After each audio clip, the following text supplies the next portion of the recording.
Welcome back viewers. زید صاحب, ہم solutions پہ تو آ گئے ہیں, لیکن سولوشنس کا ذکر کافی عرصے سے کیا جا رہا ہے.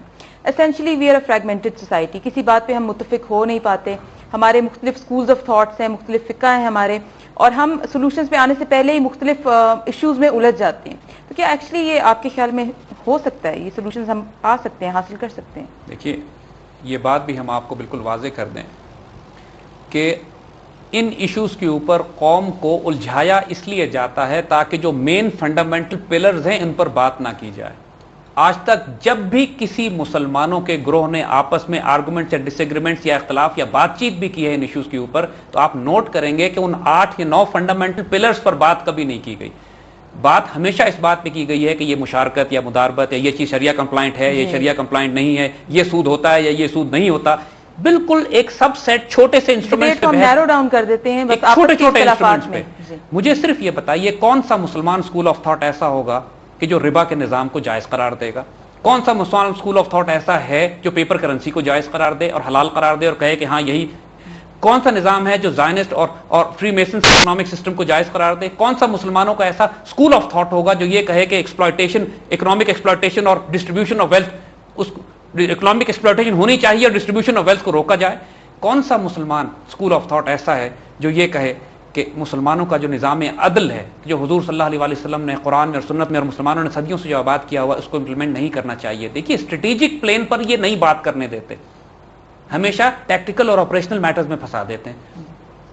پہلی بات کہ اتنے سارے پروگرام کرنے کے بعد ہم ڈیسائسولی اس بات پر اب پہنچ چکے ہیں کہ کفر کا یہ نظام نہیں چل سکتا, ناٹ ایکسیپٹیبل. تو لہٰذا اب یہ سوال کہ ہم کیا کریں از این آٹومیٹک آنسر, ہم کو اس کا آلٹرنیٹ تلاش کرنا ہے. اب اگلا سوال یہ ہوتا ہے کین اٹ بی ڈن؟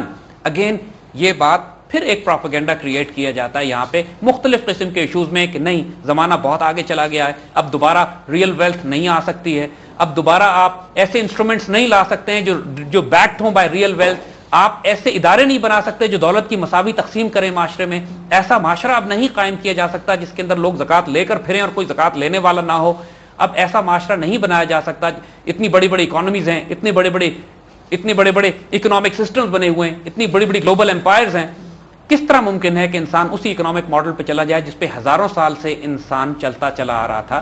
یہ ساری deception, part of propaganda war, part of information war, psyops ہیں لوگوں کو کنفیوز کرنے کے لیے. اور یہ لیول پہ اگر انسان جب یہ دیکھتا ہے ایک طرف اتنا ناپاک چہرہ جو پوری دنیا کو غلام بنانے اور تباہی اور بربادی کی طرف لے جا رہا ہے, تو you have no choice but to say کہ اب ہم نے ایک آلٹرنیٹ ماڈل تلاش کرنا ہے.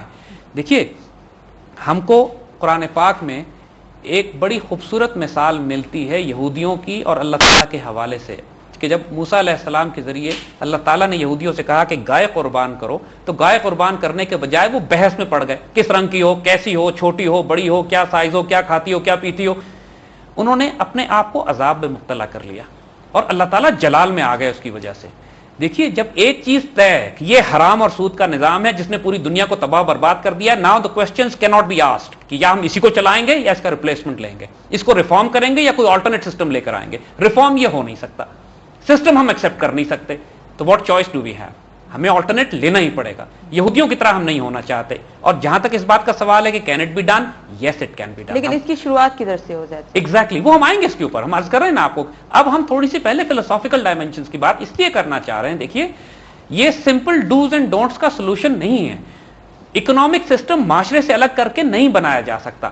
ہم بار بار جس چیز کو ایمفسائز کر رہے ہیں, چونکہ قرآن میں بار بار اس چیز کو ایمفسائز کیا گیا ہے کہ جب تک انسان سازی نہ ہو, کردار سازی نہ ہو, اس وقت تک معاشرہ سازی نہیں ہو سکتی, اس وقت تک اکنامک ماڈلز نہیں بنائے جا سکتے, سوشل اینڈ جوڈیشل ماڈلز نہیں بنائے جا سکتے.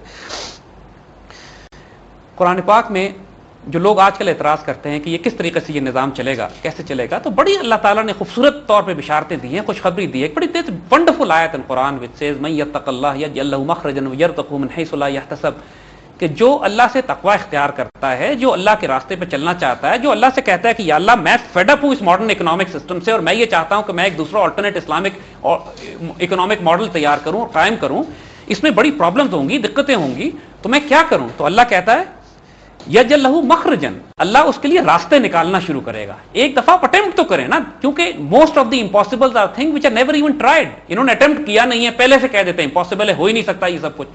اور یرزقہ من حیث لا یحتسب، یعنی اللہ ایسی ایسی جگہوں سے رزق دینا شروع کرے گا کہ آپ گمان بھی نہیں کر سکتے. مثلا آج آپ کہیں گے کہ ہمارے فورن ایکسچینج ریزرو اگر ہم واپس بلا لیں، گولڈ میں کنورٹ کر لیں، یا ہم اپنی فورن ایکسچینج ریزرو سے کفر کے نظام سے ہم سود لینا بند کر دیں جو ہم کو سال کے کروڑوں کے ڈالر کے سود ملتا ہے اس پہ، تو ہم کیسے گزارا کریں گے؟ تو اللہ کہتا ہے میں زمین کے خزانے کھول دوں گا تمہارے لیے، ایسی ایسی جگہ سے تمہیں رزق دوں گا جہاں سے تم کو گمان بھی نہیں ہے. Wisdom of the oath of Aqaba, جو بیعت عقبہ ہوئی تھی، حضور صلی اللہ علیہ وآلہ وسلم نے مدینے سے ہجرت سے پہلے مدینے کے انصاروں کی ایک جماعت آتی ہے اور مکہ کے باہر عقبہ کے مقام پر ایک بیعت کی جاتی ہے. دیٹ واز دا بگننگ، کہ جس کے بعد مسلمانوں نے مدینہ ہجرت کرنی شروع کی اور آخر میں حضور صلی اللہ علیہ وآلہ وسلم ہجرت کر کے گئے. مسلمانوں کی تاریخ کا بہت بڑا موڑ تھا عقبہ، اور اس کا ایک بڑا پروفاؤنڈ ایونٹ اس بیعت میں جو ایک ہوتا ہے، ہم کوٹ کرنا چاہیں گے یہاں پہ، کہ جب وہ مدینے کے انصار حضور صلی اللہ علیہ وآلہ وسلم سے بیعت کرنے کے لیے رات کے اندھیرے میں پہنچے وہاں پر اور بیعت لینے لگے ہیں، تو ان میں سے ایک آدمی نے روک دیا ہے. انہوں نے کہا بیعت مت کرو، ذرا سوچ لو. تو سب رک گئے. کیا بات ہے؟ کہنے لگے تم جانتے ہو اس بیعت کا مطلب کیا ہے؟ اس بیعت لینے کا مطلب یہ ہے کہ تمہیں کفر کے نظام سے لڑنا پڑے گا، تمہیں اپنی جان و مال قربان کرنے پڑیں گے، تمہیں جنگیں کرنی پڑیں گی، تمہارے جس آسانی اور آسائش میں آج رہتے ہو تمہیں دقتیں آئیں گی، مشکلات ہوں گی، پریشانیاں ہوں گی، لیکن اللہ کے نزدیک انعام پھر بہت بڑا ہے دنیا میں اور آخرت میں. اگر یہ سودا چاہتے ہو تو بیعت کرنا. اور یک زبان ہو کے ان تمام انصار نے کہا تھا کہ ہم نے سن لیا، سوچ لیا، اور اب ہم رسول اللہ کی بیعت کرتے ہیں. اور پھر انہوں نے، دنیا نے دیکھا اور تاریخ نے دیکھا کہ انہوں نے حق ادا کر دیا اس بیعت کا. دیکھیے یہ شہادت گاہ الفت میں قدم رکھنا ہے. لوگ آسان سمجھتے ہیں مسلمان ہونا کوئی اتنا آسان کام نہیں ہے، خاص طور پہ آج ایک کفر کے نظام میں. لٹرلی ایسے ہی ہوگا، لٹرلی ایسے ہی ہوگا کہ جو اس کفر کے نظام میں چلے گا تو ہاتھ پہ انگارے رکھنے والی بات ہے. لیکن زید صاحب اس وقت ایک اسٹرانگ لیڈرشپ موجود تھی، اس وقت ہمیں کوئی ایسی لیڈرشپ، سینٹرل لیڈرشپ دکھائی نہیں دیتی. آپ کی بات ٹھیک ہے، چینج کے لیے ضروری ہے کہ لیڈرشپ ہونی چاہیے. جی آپ کی بات بالکل ٹھیک ہے. میں نے عرض کیا نا آپ کو کہ جب ہم مختلف لیولز کی بات کریں گے، بہت سے ایسے سسٹمز ہیں، بہت سے ایسے ایونٹس ہیں یا ایسے کام ہیں کہ جو ایک انڈیویجول کر سکتا ہے آج کے دور میں، پھر کلیکٹیو کمیونٹیز بھی کر سکتی ہیں، پھر اسی طرح حکومتوں کو بھی کچھ کام کرنے. یہ کفر کا نظام جب انہوں نے رائج کیا ہے پچھلے 300 سال میں، تو حکومتوں نے نہیں رائج کیا. اگر آپ اس بات کو نوٹ کریں، یہ ان کے انڈیویجولز نے پہلے کمیونٹیز بنائی، انسٹیٹیوشنز بنائے، اور آہستہ آہستہ معاشروں میں یہ پھیلے ہیں. اسی طریقے سے اس پروسیس کو ریورس بھی کیا جائے گا. فرد ہوں گے، فرد مل کے جماعت بنائیں گے، وہ جماعت ایک انسٹیٹیوشن اور ایک آرگنائزیشن بنائے گی، وہ آہستہ آہستہ ایک پیرلل آلٹرنیٹ اکانومی بلڈ کرنا شروع کرے گی، ان تمام آبجیکٹیوز کو کاؤنٹر کرنے کے لیے کہ جو 8 پلرز ہیں ان کو ایک ایک کر کے ان کو ریکگنائز اور آئیڈینٹیفائی کرے گی.